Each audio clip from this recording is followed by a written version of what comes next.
Today I'm going to show you how to bath a newborn. There are many ways to bath your newborn. What you need to choose first is where you're going to bath your baby. So whether you need a stand, there are baths that go on the floor, so you can simply place them on the floor, remembering that you don't want to strain your back when bathing your newborn. Once you've found the right bath for you, it's now time to fill up the bath with water.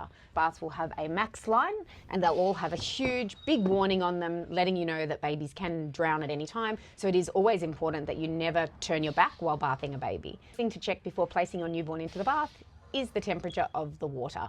So you want to do that by either placing your hand in the water and feeling if it's too hot or too cold. Now some people just can't tell, so there is zero judgment there if you want to buy a bath thermometer. Next thing you want to do is place your newborn into the bath. You may think that max line isn't very high and there's not enough water to keep your baby warm.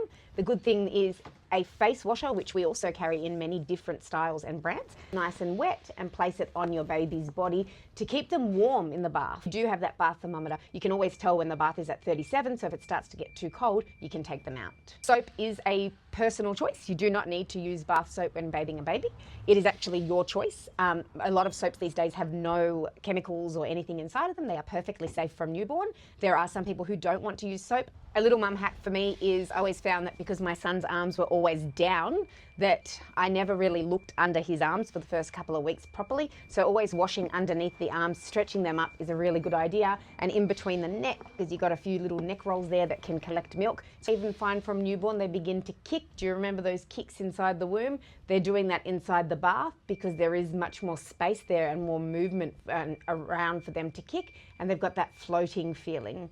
Remembering to never take your eyes off the baby in the bath. It's fine, it's your choice to use soap or not use soap. Babies can become very smelly, milk gets into the crevices, and also their hands are always closed and sweaty. If you'd like to bath your baby without the insert, you can take that out as well. One of my ultimate mum hacks is to get the bouncer, place it down on the floor next to the bath, never up high, never on a table. Place your hooded towel down and then get your baby out of the bath. So placing them in here, they cannot regulate their temperature, they're freezing cold, so you want to wrap them up nice and warm and then be able to lift them to where you're actually going to go and change them.